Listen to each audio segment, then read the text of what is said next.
안녕하세요, 구독자 여러분. 가정사를 얘기한다는 게 좀 부끄럽긴 하지만 익명의 공간이니만큼 최대한 솔직하게 말씀드리려고 해요.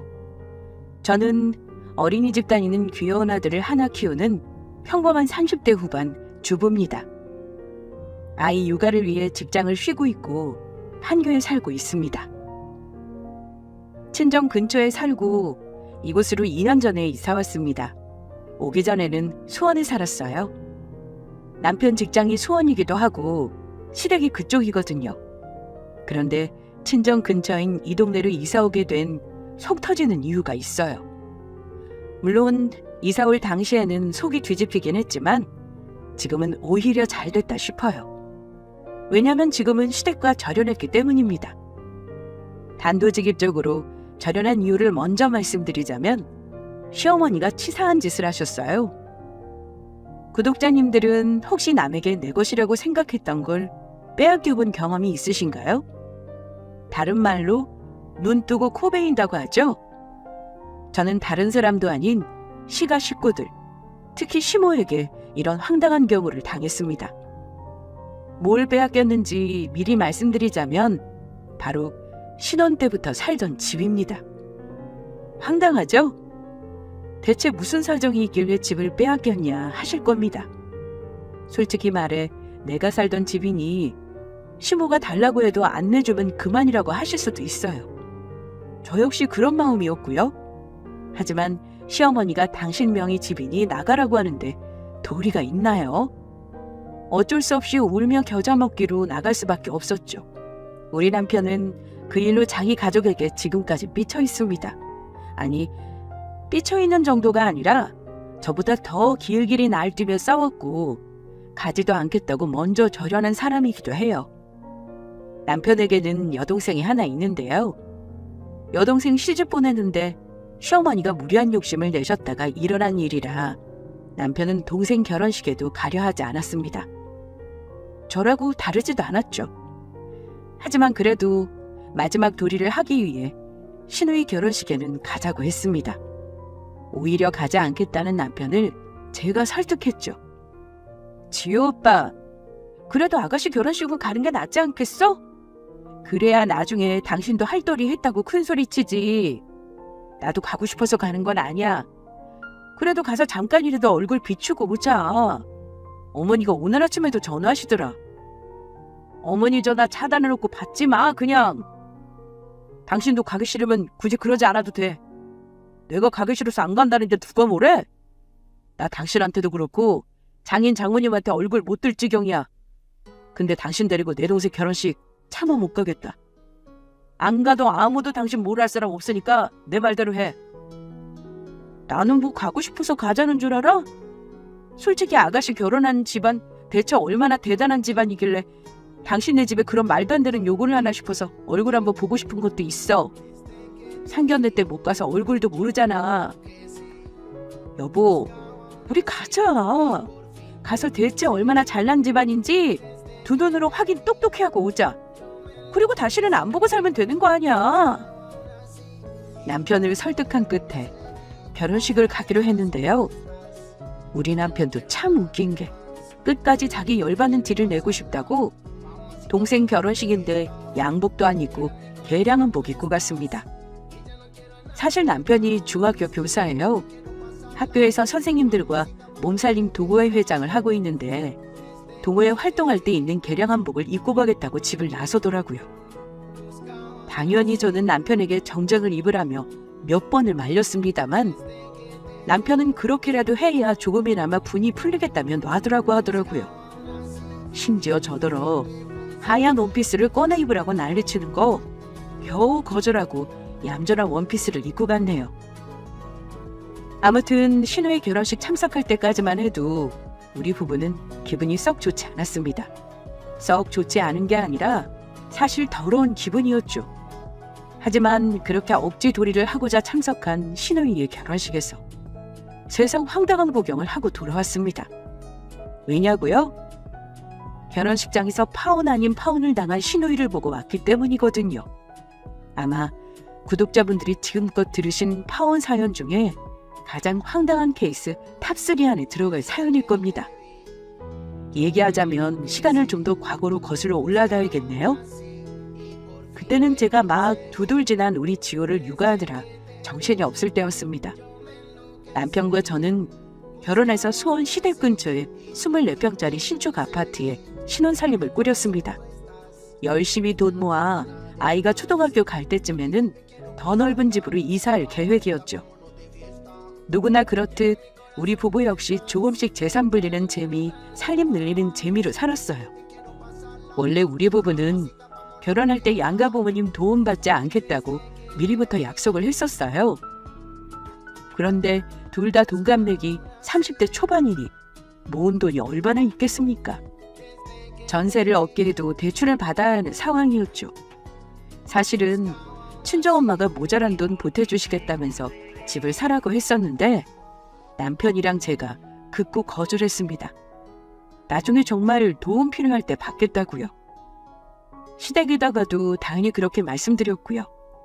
대신 허례허식 비용 아껴서 신혼여행에 투자하고 나중을 위해 돈으로 모아놓고 싶었습니다. 그런데 상견례 때 시어머니가 생각지도 않은 말씀을 하셨어요. 우리가 많이 생각을 해봤는데요. 아무래도 애들이 대출받아서 시작하는 건 마음에 걸려서 안 되겠습니다. 집값은 오늘이 제일 싸다는 말 아시죠? 우리 집이 아주 여유 있는 집은 아닙니다만 그렇다고 장남 하나 장가 보내는데 집 한 칸 해줄 능력 없는 집은 아닙니다. 우리가 마땅한 걸 한 채 마련해 줄 테니까 거기서 신혼 시작하게 하시지요. 친정 부모님은 깜짝 놀라셨습니다. 저희 부모님도 집 걱정을 하고 계셨는데 생각지도 못하다가 시댁에서 집을 해주시겠다고 하셨으니까요. 그렇지만 집값이 한두 푼 하는 것도 아닌데 사돈댁에서 너무 무리하시는 거 아닌가요? 정애들 집을 사주겠다면 저희 쪽에서도 집을 보태는 게 어떨까요? 요새 반반 결혼이니 뭐니 많이들 한다니 기왕 사주신다고 하면 저희도 반을 보태고 애들 집을 공동명의로 하는 게 어떨까 합니다. 당연히 우리 친정엄마 제안을 수락하실 줄 알았는데요. 시어머니는 한 번 더 예상을 깨시더라고요. 아유 아니요 사돈. 보태지 않아도 됩니다. 사실 명의는 제 걸로 놔두려고 할 참이라서요. 명의는 어머니 이름으로 한다시길래 엄마가 당황하신 나머지 다시 한번 물어보셨죠. 네? 명의를 사돈 이름으로요? 저희가 보태면 굳이 그러지 않으셔도 될 텐데요. 애들도 자기들 이름으로 해야 나중에 더 투자 가치 있는 집에 나오면 사고팔고 하면서 집을 늘릴 거 아닙니까? 굳이 안 사돈 명의로 하겠다는 이유가 뭔지. 그러자 시어머니는 아주 단호하게 말씀하시더라고요. 너무 서운하다 생각 말고 들어보셔요, 사돈. 요즘 부부들 살면서 어찌 될지 모르는데 처음부터 애들 명의로 해줬다가 골치 아프기는 쉽네요. 애들 자리 잡고 잘 살면 적당한 때 애들 명의로 해줄 테니 명의 문제는 미리부터 걱정하지 마세요. 설마 제가 아들 부부 집 사주고 내쫓기야 하겠습니까? 우리 친정 부모님은 솔직히 어머니의 이유를 듣고 당황스러움을 감추지 못하셨습니다만 어쨌든 처음 시작을 대출로 시작하는 것보다 시댁에서 마련해준 집에서 시작하면 훨씬 나은 조건이니 썩 내키지는 않지만 그러라고 하셨습니다. 우리 친정도 여유 있다면 있는 집이라 제가 해달라고 하면 집도 사주실 수 있는 상황이었지만 시댁에서 먼저 저리 말씀을 하셨으니까 부모님도 시모뜻을 따르라고 하셨죠. 엄마가 나중에 그러시더라고요. 네 시어머니 참 특이하긴 하다. 보통 집값 보태겠다고 하면 당연히 좋다고 해야 하는 거 아니니? 굳이 자기 돈으로 사서 본인 명의로 가지고 있겠다는 심보가 뭔지. 니들이 살다 헤어지면 네가 집 가지고 뭐 나눠 먹기라도 할까 봐 걱정되나 보지? 엄마 기분 나빴어? 사실 나랑 그이한테도 말씀 안 하신 거라 나도 놀라긴 했어. 근데 내가 그 사람이랑 이혼하려고 결혼할 것도 아니고 적당한 때에 명의 주신다잖아. 너무 걱정 마요, 엄마. 글쎄다. 줘도 네 신랑 이름으로 해주겠지. 공동 명의를 해주겠니? 네 돈 보탠 거 없으니 당연히 아들 이름으로 해주겠지. 내가 그럴까 봐 우리도 절반 보탠다고 한 건데 도무지 이해가 안 가는구나. 어쨌든 네 시못듯이 그렇다니 별 수 있니? 그래도 요즘 세상에 집 해주겠다는 것도 대단한 일이긴 하지. 가난해서 아무것도 못 해준다는 집보다는 훨씬 낫다. 결혼 준비하면서 다른 건 우리 쪽에서 대주겠다고 말씀드려. 그래야 엄마도 마음이 편하겠구나. 상견례 자리에서 표는 안 내셨지만 우리 입장에서는 당연히 속상할 수 있는 일이라 엄마는 서운한 기색을 감추지 않으셨는데요. 엄마는 우리 남편을 사윗감으로 너무나 마음에 들어 하셨기 때문에 그 정도 시댁의 아들 요새는 참아주겠다며 마음을 내려놓으셨습니다. 그래서 시댁 근처 3억대에 지은 지 얼마 안 된 나름 신축 아파트에서 신혼을 시작했습니다. 시어머니 명의이긴 해도 저는 우리 첫 신혼집이라 그런지 너무 정을 많이 붙인 집이었어요. 살림 드릴 때도 이사 가려면 몇 년도 살 거 생각하고 정말 내 마음에 드는 다소 비싼 가구와 가전으로 전부 맞춰서 드렸고요. 집이 20평대라 붙박이장도 새로 하고 내부에 살짝 망가진 부분도 손봤습니다. 바닥도 기존 강마루에서 타일 바닥으로 전부 교체했어요. 그 돈만 해도 거의 1,000만 원 돈 들였네요. 그만큼 공을 많이 들인 집이었습니다. 그 집에서 살 때 우리 첫 아이의 임신과 출산도 경험했고 아이를 키우다 보니 비록 명의는 어머니 집이었지만 내 집이라 생각하고 살았네요. 하지만 우리 부부가 어머니가 마련해준 집에 공짜로 산 건 아닙니다. 제가 임신하기 전까지는 매달 150만 원씩, 출산하고 난 이후까지는 줄곧 한 달에 100만 원을 용돈으로 드렸어요. 만약 우리가 대출을 받고 집을 마련했다면 매달 냈을 대출이자를 어머니께 낸다고 생각했습니다. 그 돈을 드리는 건 아무 불만이 없었습니다. 남편은 친정에도 용돈을 드리려고 했는데 똑같이 드리려면 우리 부부 벌이에 비해 너무 부담이니 절반으로 하겠다고 너무 미안해하면서 말하더라고요. 그런데 우리 친정 부모님 극구 마다하셨습니다. 내가 이 돈을 받고 마음이 편하겠니? 듣자니 시부모님한테 매달 월세라 생각하고 돈도 드린다며.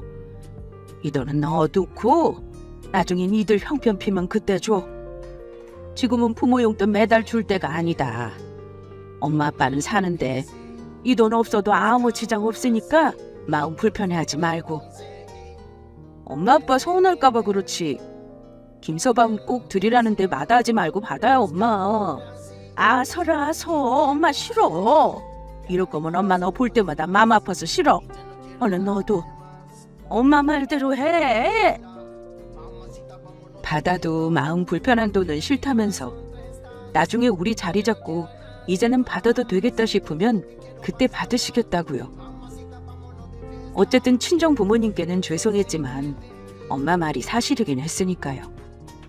우리 모을 돈도 없으면서 양가 부모 용돈 챙겨드리면 뭐하나요?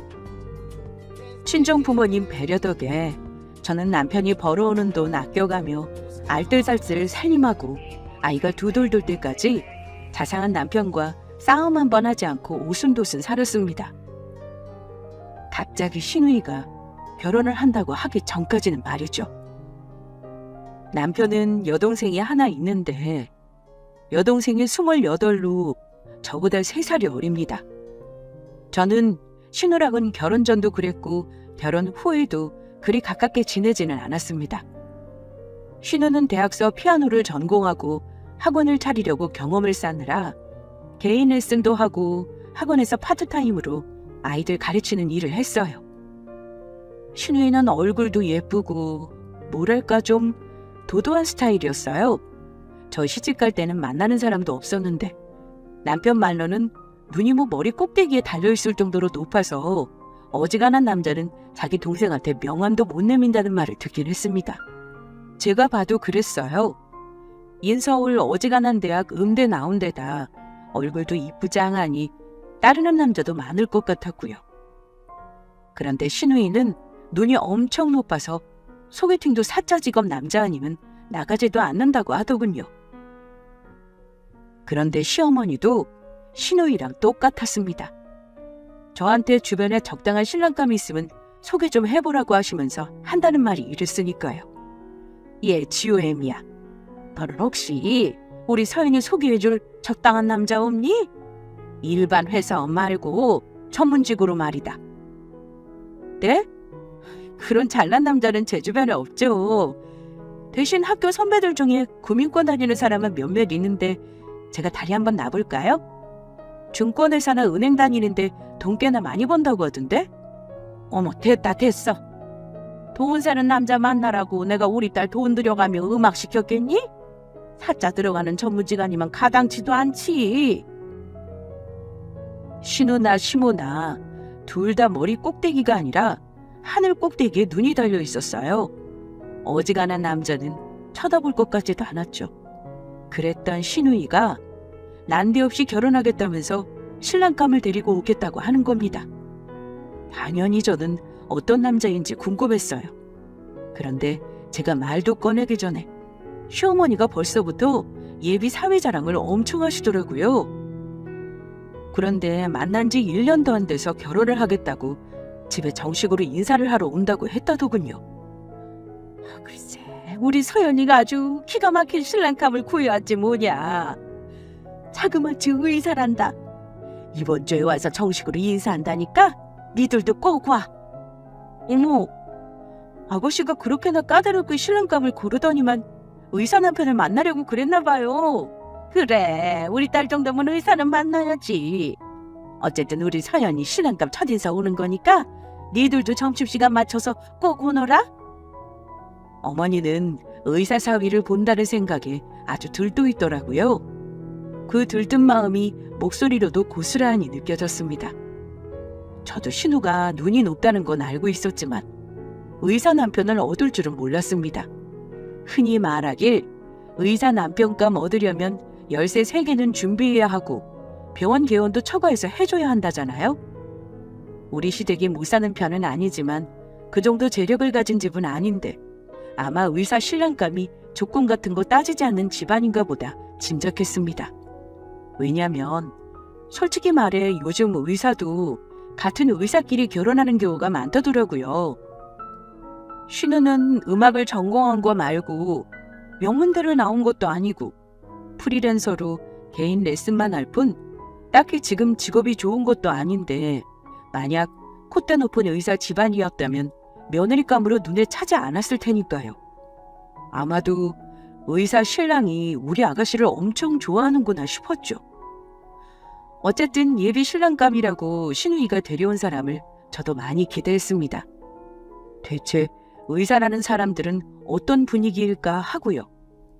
남편도 우리 집안에 의사가 가족으로 생긴다면서 처음에는 굉장히 기대하는 눈치더군요. 시댁에 갔더니 어머니가 예비사위 먹이겠다고 차린 음식 보고 또 한 번 놀랐습니다. 그야말로 임금님 수라상에 버금가더라고요. 예비시모는 연신 싱글벙글이셨습니다. 보통 첫인사 오면 가족은 몇인지 직업이며 나이며 자세히 물어보기 마련인데 어머니는 예비사위가 의사라는 이유로 다른 건 다 스킵하시더군요. 오히려 저랑 남편이 더 물어보는 게 많았습니다. 당연히 가장 궁금한 건 어느 병원에서 근무하는지였죠. 혹시나 서울의 큰 대학병원에 있다면 나중에 도움받을 게 혹시 있을 수도 있으니까요. 레지던트 과정 중이라고 들었는데 어느 병원인지 물어봐도 될까요? 그랬더니 아주 자신 있게 대답하더라고요. 저는 지금 지방대학 병원에 있습니다. 충북이요. 서울에서 수련하면 좋겠지만 제 본가가 그쪽이라서요. 아마 결혼해도 본가 근처에서 살지 않을까 싶어요. 그런가요? 근데 너무 멀다. 아가씨는 연고가 여긴데 아는 사람이 하나 없는 곳으로 시집가면 힘들겠네요. 혹시 병원 개원은 안 하세요? 그러자 대답하기를 이러더군요. 사실 저희 부모님이 저 의대 다니는 동안 학비 대주시느라 너무 힘드셨거든요. 집이 개원할 만한 여유가 없어서 일단은 페이닥터로 근무하면서 돈 모으려고요. 뭐 저희 부모님은 돈 많은 집에 저 선보게 해서 장가 보낼 생각도 하시긴 합니다만 저는 제가 좋아하는 여자랑 결혼하고 싶어서 부모님 말씀을 거역하고 결혼 서두르고 있네요. 그 말인즉슨 자기 집에서는 돈 많은 처가 만나 개원하는데 보태줄 걸 원한다는 거였죠. 하지만 본인은 우리 신우이를 좋아해서 부모님 말씀을 거역하고 있다. 뭐 그런 식으로 사랑꾼의 면모를 보이더라고요. 그런데 왠지 저는 그 말을 듣는데 뭔가 석연치가 않았습니다. 의사라고 하면 은연중에 떠올리는 이미지가 있죠? 뭐랄까, 안경도 좀 써주고요. 모범생 같은 이미지를 생각하기 마련이잖아요.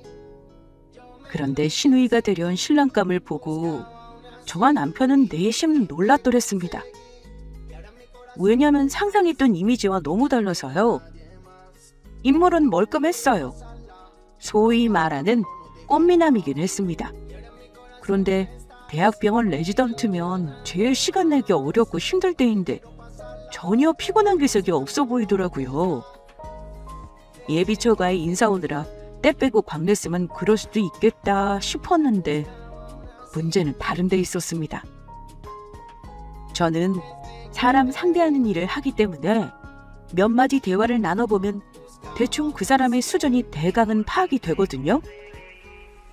그런데 단어 선택이라던가 대화 나눌 때 지식 수준이 뭔가 너무 수준이 낮더라고요.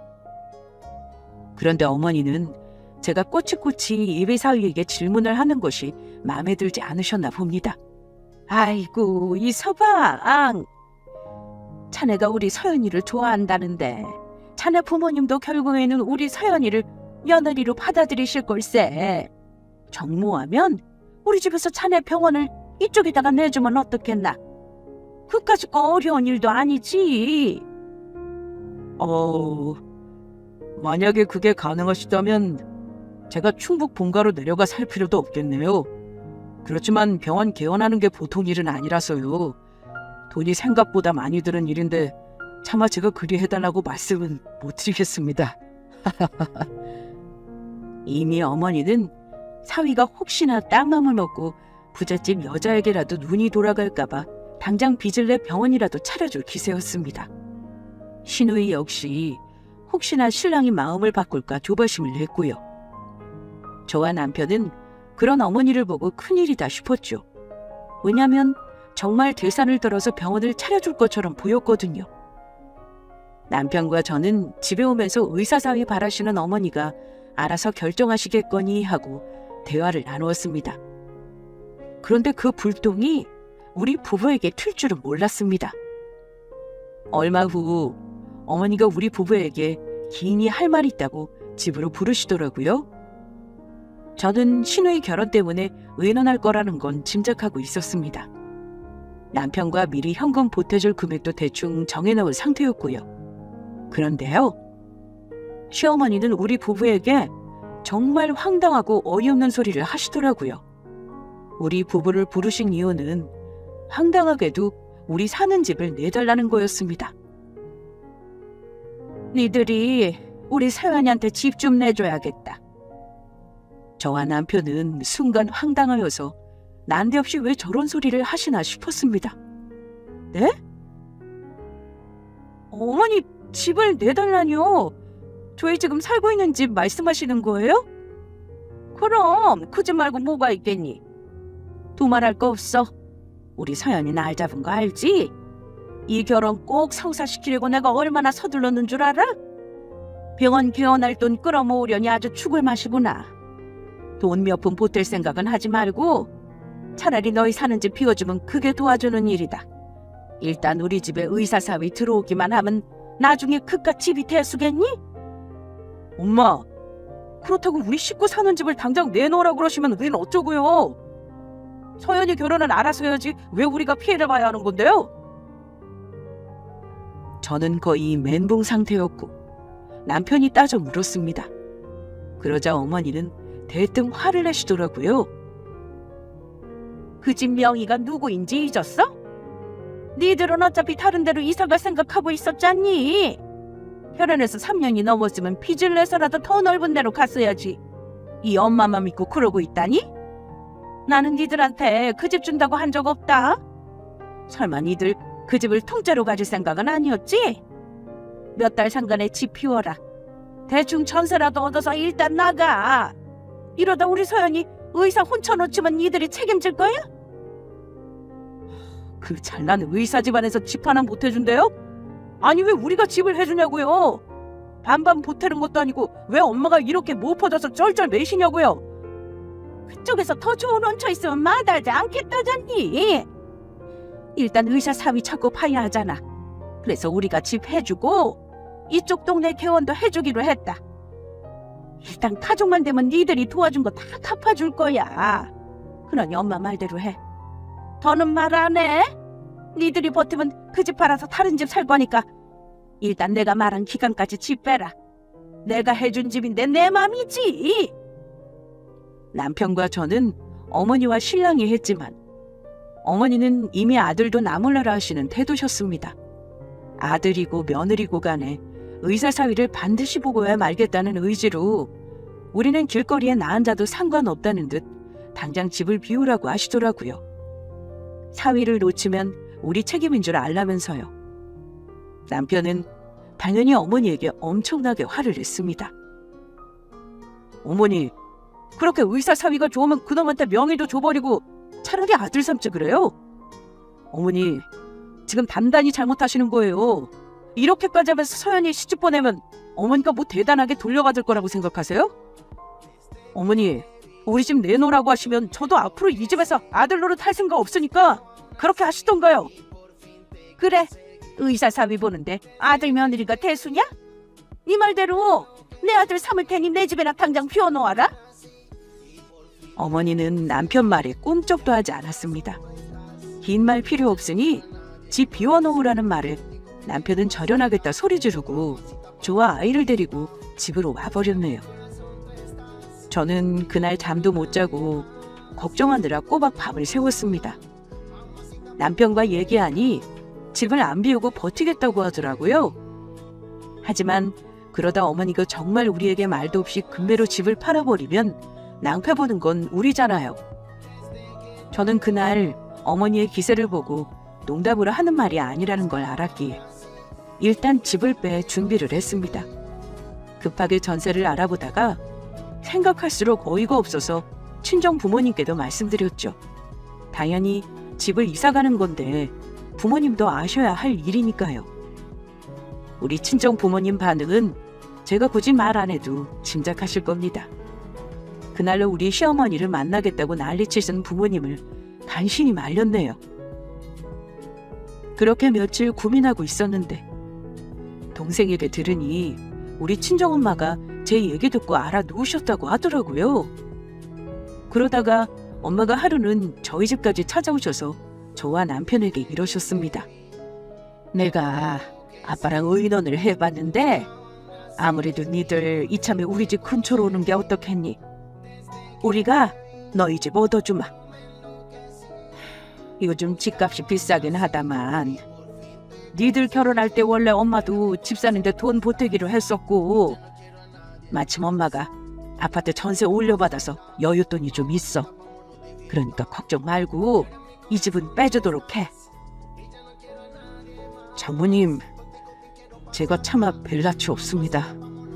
우리 어머니 때문에 마음 많이 상하셨죠? 저도 배신감 느껴서 지금 동생 결혼이고 뭐고 갈 생각도 없어요. 다음 주 상견례라는데 안 간다고 했습니다. 이제는 장인어른 장모님을 제 부모라고 생각하고 살려고요.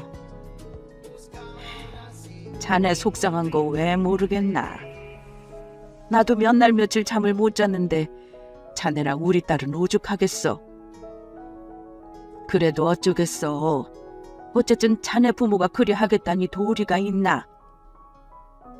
우리 가족은 그야말로 친정엄마의 전폭적인 지원으로 위기를 넘겼습니다. 엄마는 집값이 계속 오르니 금매로 나온 적당한 집을 매매하는 게 좋겠다고 하셨고 우리 부부가 대출을 일부 내서 그야말로 번개불에 콩 부어 먹듯 이사를 가게 되었습니다. 그렇게 정든 첫 집을 비워주고 저는 수원에서 친정 근처인 판교로 이사를 왔죠. 당연한 말이지만 남편은 자기 가족에게 배신감을 느낀다며 모든 연락을 차단했습니다. 신우이 상견례도 가지 않았고 몇 달 후 신우이 결혼 날짜만 제가 통보받았어요. 어머니는 신우이 결혼 날이 다가오면서 우리가 참석하지 않을까봐 조바심이 나는지 저에게 전화를 하셔서 결혼식 때 참석하라고 강짜를 놓으셨습니다. 니들 정말 동생 결혼식에 안 올 거야? 집 내놓으라고 했다고 정말 가족 간의 연까지 끊을 생각인 거니? 내가 집을 비우라고는 했다만 나중에 니들한테 다 도와줄 생각하고 있어. 친정을 해서 이사까지 해줬다고 들었다만 그럼 된 거 아니냐? 어머니, 이러시지 말고 남편한테 전화해서 말씀하세요. 저는 할 말이 없네요. 하지만 남편은 어머니 전화를 아예 받지 않았어요. 동생 결혼식에 절대로 가지 않겠다고 하면서요. 나 이제 가족으로 생각 안 하니까 결혼식 안 가. 쥐들끼리 잘 먹고 잘 살라지. 왜 나한테 참석하고 난리야? 저련한 아들 있다고 하면 의사사위 집안에서 흠 잡힐까 봐 저러시나? 저도 처음에는 남편과 의견이 같았습니다. 그런데 신우 결혼 날이 다가오는데 마음이 너무 불편하더라고요. 그래서 사연 초반 말씀드린 것처럼 남편을 설득했습니다. 당연히 가지 않겠다고 고집부리는 남편 설득하느라 힘들었죠. 하지만 남편은 소심한 복수라도 하겠다며 정장 대신 하도 많이 입어서 소매단이 다 해져버린 개량한 복을 입고 저와 신우 결혼식에 가기로 했습니다. 저도 결혼식 참석을 끝으로 할 도리는 다 했으니 연락하지 말라고 말씀드릴 생각이었어요. 그렇게 억지로 간 신우의 결혼식에서 저는 잘난 의사 집안 사람들 얼굴을 좀 확인해보고 싶었습니다. 억지로 간 결혼식이라 시간도 딱 맞춰서 도착했죠. 그런데 뭔가 분위기가 이상했습니다. 들뜬 분위기의 사람들로 북적여야 할 결혼식장인데 신부 측은 우리 시부모님 표정이 이상했고 하객들도 뭔가 안 좋은 표정으로 술렁였죠. 솔직히 말해 시어머니는 거의 울듯한 얼굴이셨습니다. 더 이상한 건 신랑 측 축의금 받는 자리에 사람이 없었다는 겁니다. 게다가 손님을 맞아야 할 신랑 쪽 부모며 신랑이 보이지 않았어요.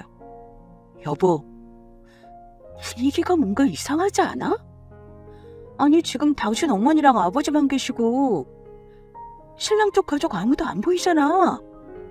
대체 어떤 사람들인지 얼굴 좀 보려고 했더니만 대체 이게 어찌 된 일이래? 그러게? 이게 뭔 일이지? 일단 서연이 대기하는데 가볼까? 그런데 신부 대기실에서 축하를 받아야 할 신부는 울상으로 앉아있더군요. 사진기사도 난감한 얼굴이었습니다. 남편이 신우에 물었죠. 야, 서연아, 대체 무슨 일이냐? 네 신랑은 어디 두고 너 혼자 있어? 밖에 보니 신랑 가족들도 안 보이던데? 그런데 남편 얼굴을 본 신우이가 참았던 눈물을 터뜨리는 겁니다.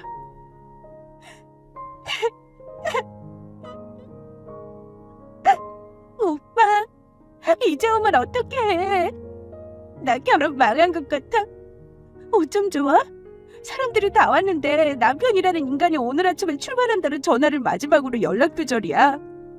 그 집 식구들 다 아무도 전화를 안 받아, 오빠. 이게 무슨 소린가 싶어 남편과 저는 오는 신우이를 일단 제쳐두고 시어머니에게 가보았습니다. 시모는 우리 부부를 보더니 신우이와 다를 바 없는 표정으로 거의 울부짖다시피 말하더라고요. 아이고 얘 이래 어쩜 좋냐. 우리 서연이 신랑 쪽이 아무도 연락이 안 되고 식장에도 안 나타나니 대체 이게 무슨 영문인지 모르겠다. 아무리 전화를 해도 안 받아. 그래서 내가 이사번 근무한다는 병원에도 전화를 해봤거든. 근데 어쩌겠냐. 그래서 그런 사람이 없다는구나. 우리한테 말도 없이 벌써 병원을 그만둘 리는 없는데 말이야. 아직 병원 개원하려면 몇 달 있어야 안 됐거든. 솔직히 저는 분위기 보고 딱 알겠더라고요. 모르긴 몰라도 그 의사 신랑이라는 사람이 결혼을 빌미로 신우이에게 한탕 해먹었다 싶었습니다. 세상에 어느 미친놈이 날까지 잡아놓고 자기 결혼식에 안 오겠습니까? 당연히 일부러 안 오는 거죠. 남편에게 제 생각을 말 안 해도 남편 역시 딱 감잡을 얼굴이었죠. 엄마, 아직 모르겠어요? 분위기 보세요. 왜 오늘 아무도 없겠냐고요? 이제 보니 엄마가 웬 사기꾼놈한테 단단히 속았네. 단단히 속았어. 엄마 설마 그놈한테 돈까지 준 거 아니죠? 어? 속다니. 내가 다 확인해봤는데 뭘 속아. 이서방, 이 병원 자리 저렴하게 나온 거 있다고 해서 보증금도 2억이나 보태줬고 내 집 명의까지 넘겨줬는데 그놈이 설마? 아니다. 그럴 리 없어. 내가 그놈한테 몇 억을 내줬는데 그놈이 절대 그럴 리 없다. 엄마도 진짜 답 없네요. 그새 명의 넘기고 돈까지 해다 바쳤어요? 아니 대체 엄마는 그놈이 그 병원에서 일하는 의사가 맞는지 확인도 안 해보신 거냐고요? 남편은 사태가 심각하다고 느꼈는지 어머니에게 언성을 높였습니다. 이미 결혼식을 축하하러 온 하객들은 결혼식 시간이 지나자 축의금을 돌려받기 시작했고 결혼식은 망한 거나 다름없었어요. 결혼식 시간이 30분이 지나도록 신우의 의사 남편놈은 나타나지 않았습니다. 신우는 화장이 다 망가질 정도로 울었고 시어머니는 설마 하면서도 자기가 속았다는 게 확실해지니 거의 실신지경이었죠. 그렇습니다. 어머니와 신우이는 의사를 사칭하는 사기꾼에게 혼인빙자 사기를 당한 거였습니다. 그 일로 시댁은 풍비박산이 났습니다. 그날 들어보니 어머니는 그놈에게 병원 개원해주겠다며 이미 상가 보증금 2억에 병원 비품비라며 8천만 원, 게다가 이미 2달 전 집 명의까지 넘긴 상태였습니다. 남편은 기가 막혀했죠. 엄마, 의사 사위가 대체 뭐라고 그런 큰 돈을 아무 생각 없이 건네줬어요? 이런 걸 보려고 우리 살고 있는 집까지 나가라고 하셨냐고요? 암튼 꼴 좋네요. 어머니랑 서연이가 자초한 일이니까 알아서들 해결하세요. 우리는 골치 아파서 빠질 테니까요. 뭐? 네가 그러면 쓰냐? 이런 큰일에 아들이 나서줘야지. 나 지금 손이 떨리고 쓰러질 것 같아서 아무것도 못하겠다. 네가 경찰에 고발을 하든 뭐라도 해줘. 어머니와 신우이는 거의 공황 상태였어요. 시부는 어머니에게 이혼하자고 노발대발하셨고요. 일단 경찰에 신고를 하고 어머니가 명의를 넘긴 집의 등기부를 떼어보았습니다. 그런데 큰일인 것이 그 몇 달 사이에 그놈이 다른 사람에게 집을 금매로 팔아버렸는지 명의가 또 바뀌어 있더라고요. 어머니도 피해자지만 만약 우리가 그 사기꾼 놈을 잡는다면 그놈한테서 집을 매입한 사람도 문제가 생기는 거였죠. 보통 일이 아니다 싶었어요. 남편은 경찰에 신고를 했고 어머니와 신우는 경찰서에 출석해 진술서를 작성하면서 그놈에 대해 아는 모든 걸 다 적었다고는 하더라고요. 하지만 나중에 듣기로는 이름도 가짜, 신분도 가짜.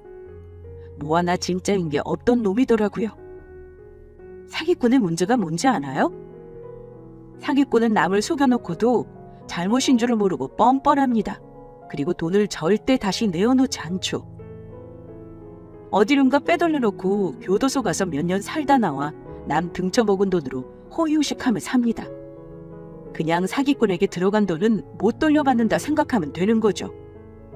일단 그놈을 잡는 것도 문제였습니다.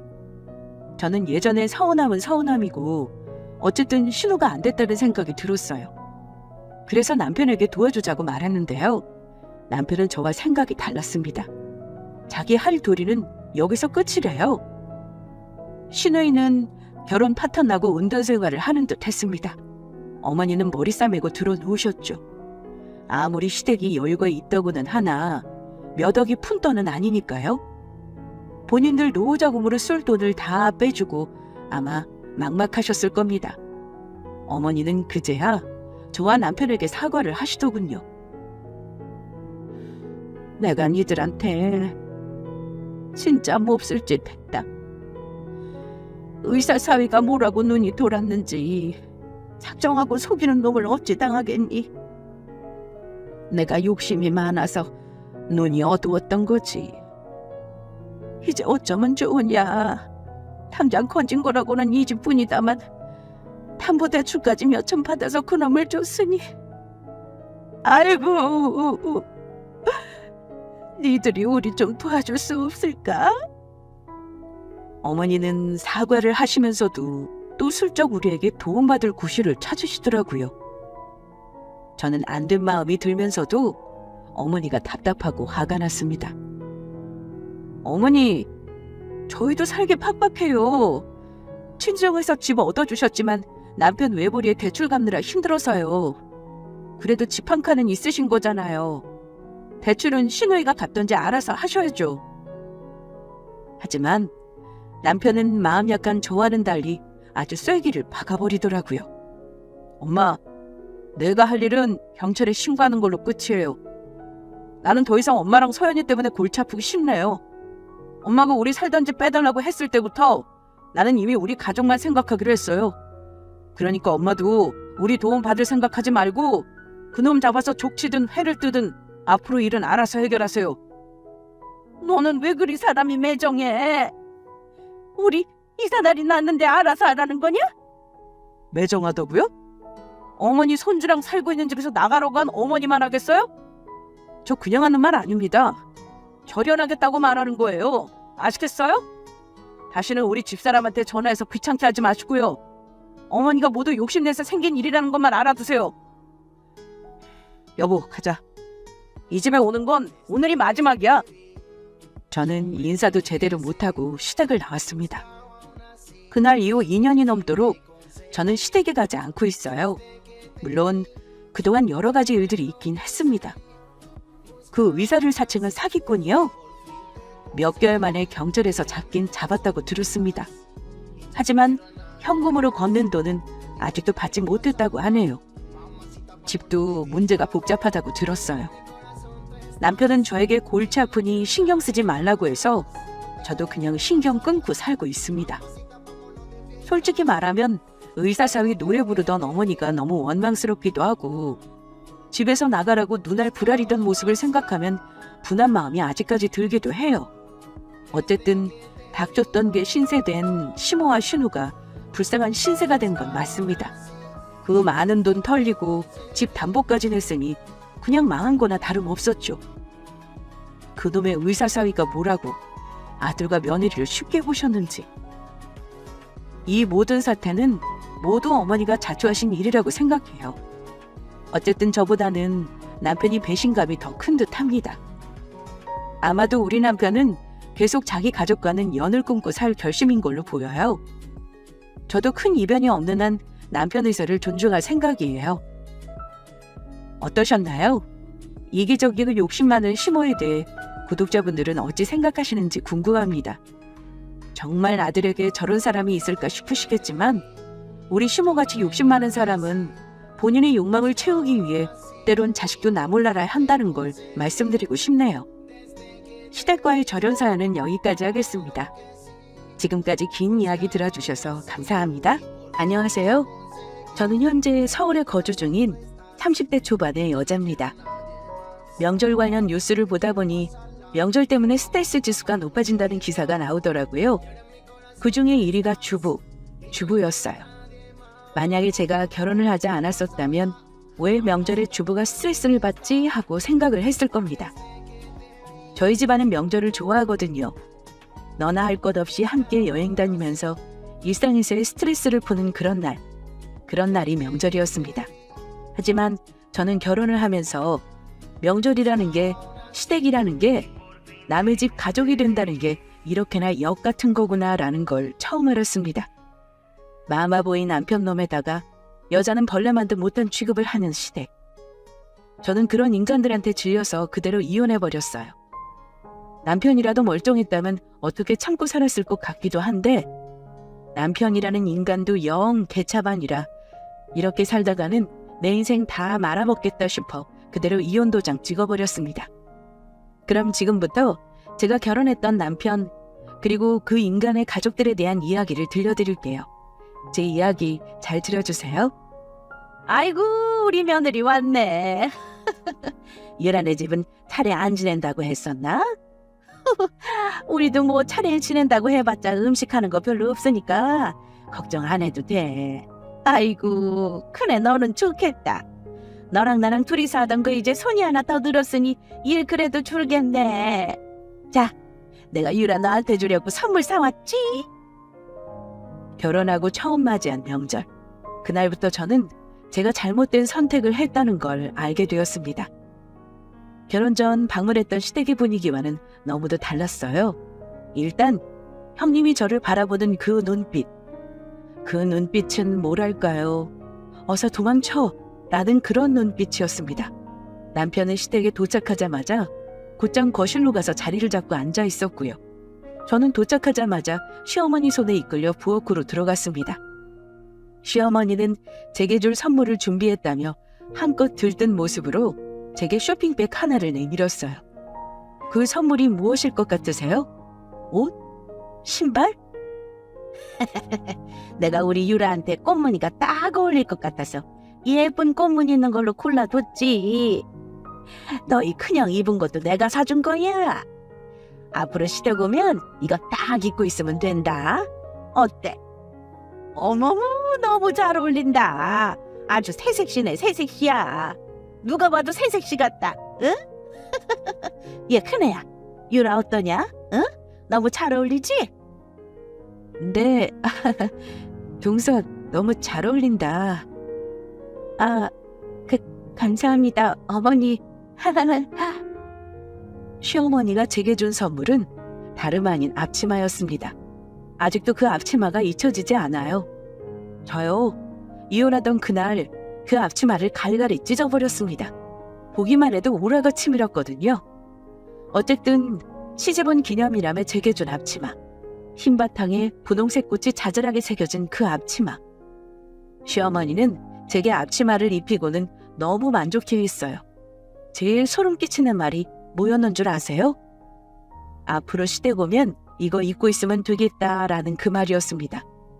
세상에, 그 어떤 무서운 공포 영화를 틀어준다고 해도 전날 제가 느낀 그 공포를 이길 수는 없을 것 같아요. 정말이지 말로만 듣던 10월 뒤에 제가 입성을 한 것이었습니다. 옆에서 기운 없는 얼굴로 묵묵히 일을 하던 형님이 시어머니한테 이제 뭘 하면 되겠냐고 물었거든요. 시모는 저한테 얘기할 때와는 정반대의 잔뜩 짜증난 목소리로 대답을 했고, 저는 그 소리를 들으면서 이제 나한테도 곧 저렇게 못되게 굴겠구나 라는 생각과 함께 공포가 엄습해왔습니다. 아니, 너는 애가 시집 온 지 몇 년인데도 아직도 일순서를 몰라서 나한테 물어보냐? 산적하면 돼. 거기 내가 고기 꺼내놨잖아. 이번에는 그래도 많이 안 나려고 양 적게 했으니까 양념 잘해서 해봐. 이따가 작은아버지네 오시면 좀 챙겨드리고 해야 하니까. 유라, 너는 뭐하니? 앞치마 다 입었으면 너도 이제 가서 일해야지. 네? 네. 저는 뭘 하면 될까요? 에헤이, 막내 쟤는 이번 추석은 그냥 포기하라니까는. 괜히 할 줄도 모르는 애가 했다가 음식 망치면 어떻게 하려고 그래? 이번에는 그냥 뭐 하나 보고 설부터 도우라고 해. 예, 아가, 너는 이리 와서 앉아있어라.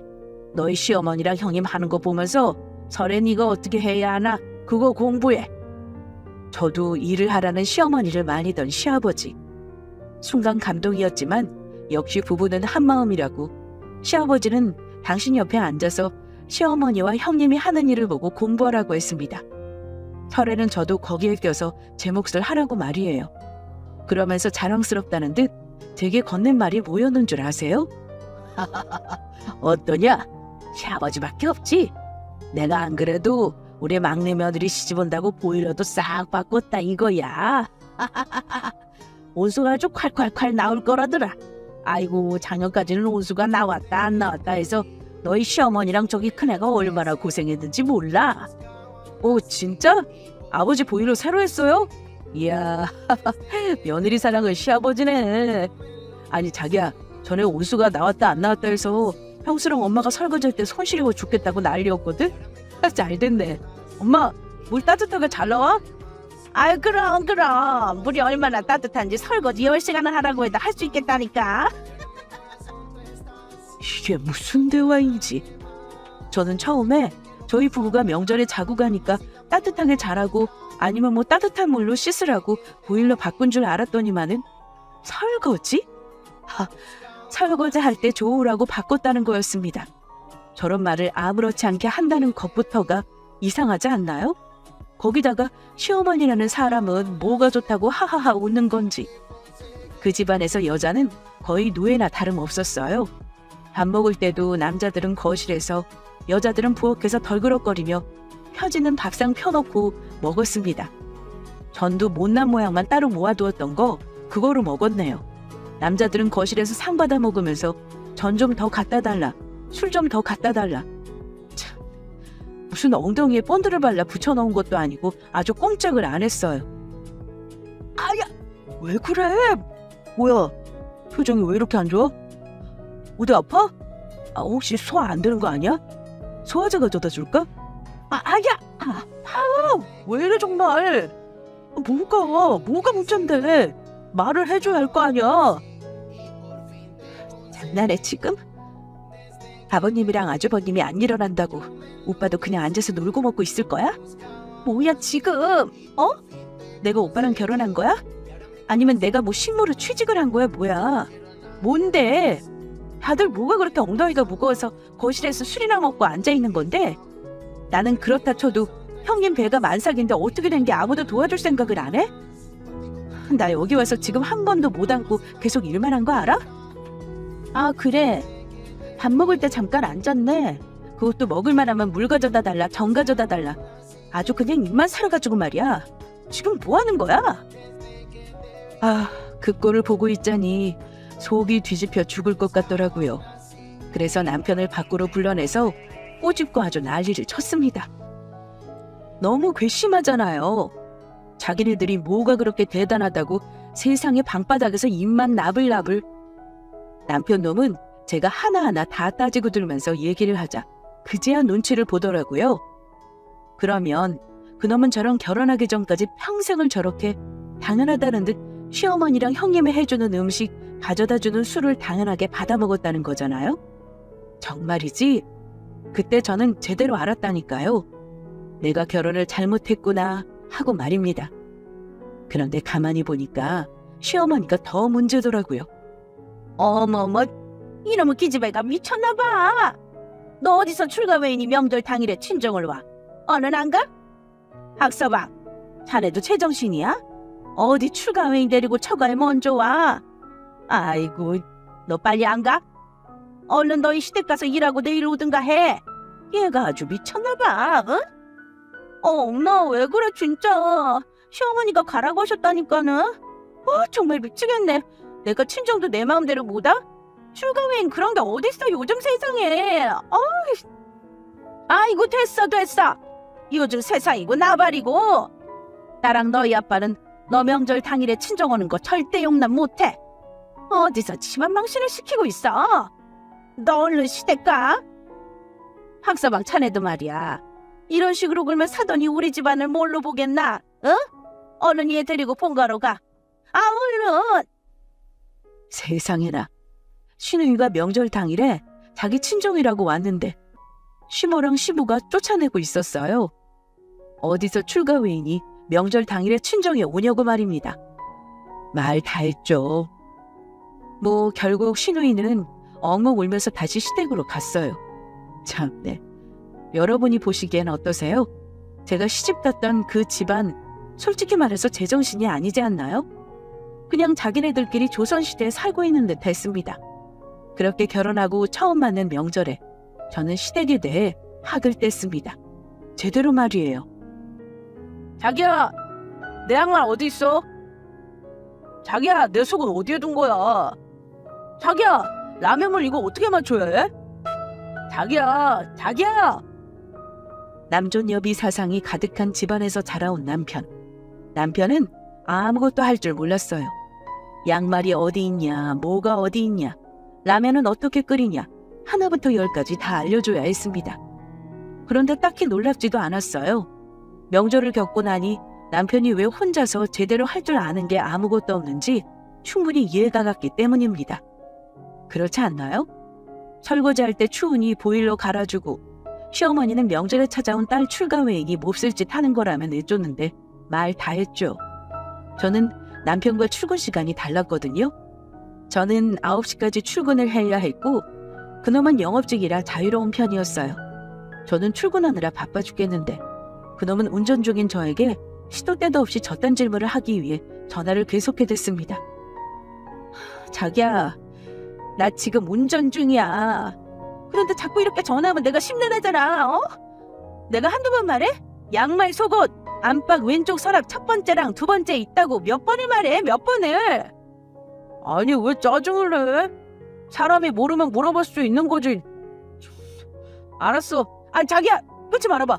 아니 그 뭐야, 내가 지난번에 샀던 셔츠는? 그거 어디 있는데? 제가 사고가 났던 그날도 남편 놈은 어김없이 자기 양말이 어디 있냐, 셔츠가 어디 있냐, 무슨 1분 간격으로 계속 전화를 해댔었습니다. 이건 진짜 당해본 사람만 아는 답답함과 갑갑함일 거예요. 출근 시간 서울의 도로는 거의 야생과 다름없는데 그 상황에 남편은 계속 전화를 해대지 말 그대로 혼돈 그 자체에서 제가 있었던 것 같아요.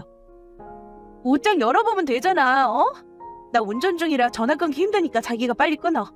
전화하지 마. 어? 자기가 알아서 찾아봐. 아니 내가 잘 모르니까 물어보는 거 아니야.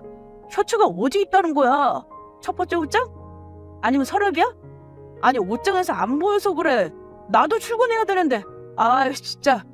그러게 자기가 출근하기 전에 옷 갈아입으면서 내 옷도 좀 같이 꺼내 걸어주면 좋잖아. 그게 뭐가 어렵다고. 이래서 엄마랑 살 때가 좋은 건가 보다.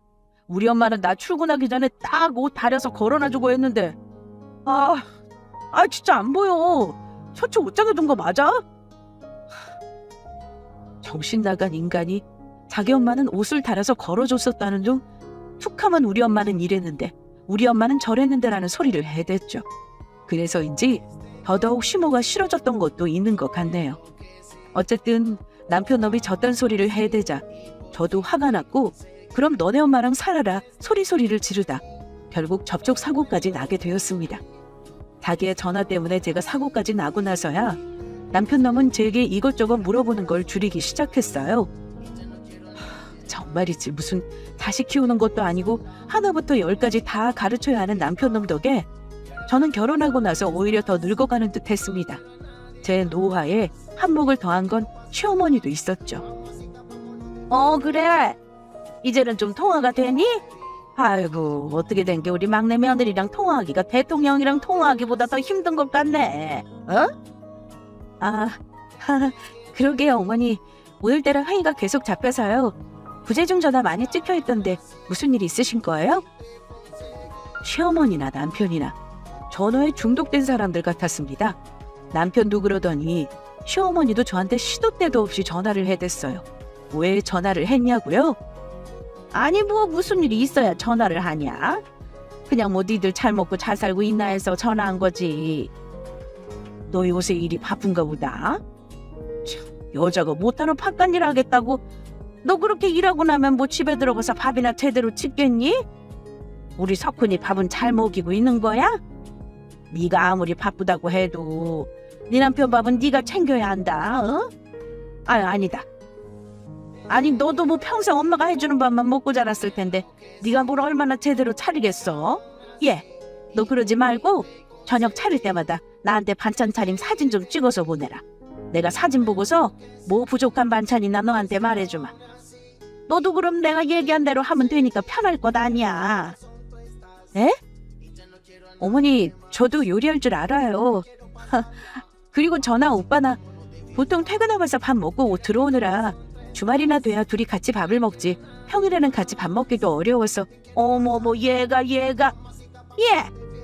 남편 밥은 집에서 여자가 차려줘야지. 바깥에서 일하는 사람을 말이야 그거 몸에도 좋지 않은 바깥 음식 먹게 하면 어떡하니? 어머머 너 그럼 결혼하고 내내 우리 석훈이 바깥 음식 먹게 한 거냐? 아이고 내가 못 살아 정말. 그거 남편 밥 챙겨주는 게 뭐 얼마나 어려운 일이라고 말이야. 평일이고 주말이고 저녁은 무조건 네가 손수지어서 네 남편한테 밥 해줘라. 알았니? 나한테 사진 꼭 찍어 보내고. 네, 정말 말도 안 되죠? 사진을 찍어 보내라고 했어요. 사진을 말입니다. 저녁마다 뭘 먹었는지, 뭘 차렸는지 그 사진을 찍어서 보내라고 시모는 제게 이야기했어요. 저 말을 듣는데 얼마나 숨이 막혔는지 모릅니다. 저 말이 시모가 저의 결혼 생활에 관여하는 첫 번째이자 마지막 관여였다면 저도 그냥 내내 하고 몇 번 대답하다 말았을 거예요. 그런데 저게 처음이 아니었거든요. 그래서인지 저는 시모의 저런 말도 안 되는 요구를 참지 못하고 폭발하고 말았습니다.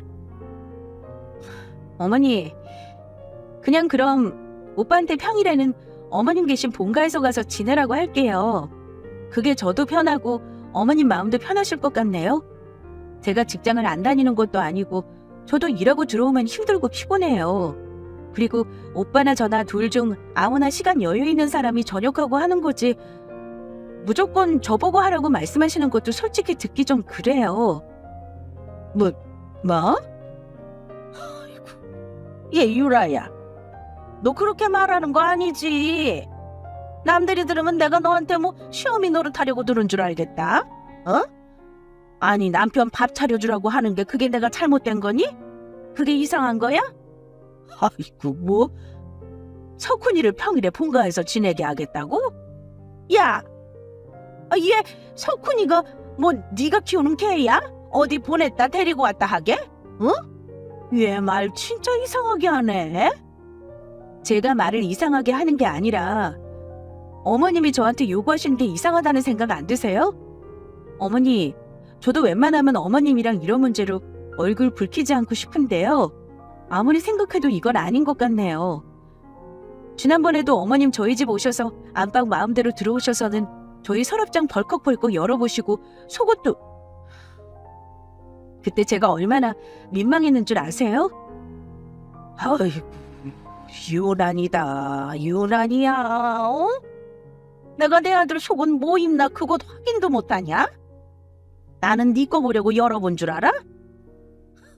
내가 석훈이 피부 예민하니까 걔 속옷 순면으로 된 거 입어야 하는데 네가 잘 사입히나 보려고 한 거 아니야. 시어머니는 툭하면 신혼집에 찾아와 자기 마음대로 이것저것 방을 뒤지고 다녔어요. 심지어는 안방까지 들어와서는 서랍장을 마음대로 뒤적거렸죠. 그러면서 자기 아들 속옷이 이게 뭐냐며 피부가 예민한 아이인데 왜 면으로 된 거 안 사입히냐고 제게 잔소리를 그렇게 해댔었습니다. 저 정도로 자기 아들에 대한 간섭을 계속 해댔어요. 제가 무슨 동어 노릇하려고 결혼한 건 아니잖아요. 이것저것 쌓인 게 많았던 터라 저는 시모한테 터지고 말았죠. 전날 저 사건으로 저는 시모와 거리를 두게 되었습니다. 시모의 표현을 빌리자면 제가 싸가지 없는 며느리여서 시모와 싸운 것이었죠. 오빠도 마음대로 해. 계속 나한테 우리 엄마는 나한테 어떻게 해줬네 만회하면서 나 열받게 할 거면 어머님 계신 본가로 가.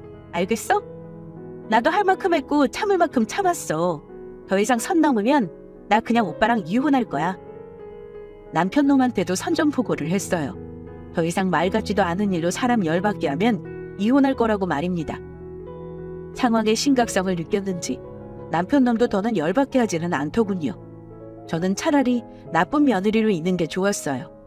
나쁜 며느리가 되니 시댁과 거리를 두어도 마음이 편하더군요. 그런 중 결정적인 사건이 터지게 됩니다. 그 첫 시작은 남편이 회사에서 해고를 당한 것부터 시작이 되었죠. 일반 직장인보다 시간적 자유가 있는 영업직이라고 해도 업무 시간에 일하고 활동해야 하잖아요. 그런데 남편 놈은 그러질 못했죠. 잠이 워낙 많아서인지 근태가 들쑥날쑥했고 늦잠을 잤으면서도 영업 중이라고 거짓말을 하다가 상사한테 걸린 적도 여러 번이었습니다. 그렇다 보니 구조조정 대상 1순위가 되었고 회사가 어려워지자 제일 처음으로 해고를 당했죠. 유라야, 일단은 내가 어떻게든 빨리 자리를 잡을 테니까 우리 집이랑 처갓집에는 얘기하지 말자. 괜히 어른들 걱정하실 것 같아. 내가 진짜 자기한테 면목이 없다. 미안해. 결혼한 지 얼마나 되었다고 무능력한 놈이 해고나 당하고 내가 진짜 미안해. 면목이 없다, 면목이. 됐어. 이미 이렇게 된 거 다시 새로 일 구하면 되는 거고 뭐 일 잠깐 쉰다고 우리가 굶어 죽나? 걱정하지 마. 나도 일하고 있잖아. 일이야 새로 구하면 되는 건데 뭐. 오빠 말대로 어른들한테는 일단 말씀드리지 말자. 괜히 걱정하시면 서로 심란하니까. 남편이 실직한 사실은 양가 어른들한테 말씀드리지 않았었어요. 괜히 걱정하실 게 뻔하고 어른들이 걱정하시면 저희도 마음이 편치 않을 테니 말입니다. 남편도 실직하고 나니 그때서야 자기가 너무 게을렀다는 걸 인정하는 듯한 눈치였어요. 자기가 빠른 시일 내에 일을 구할 테니 조금만 고생해달라며 제게 미안하다는 말도 했었죠. 하지만 네, 역시나 기대를 저버리지 않더군요.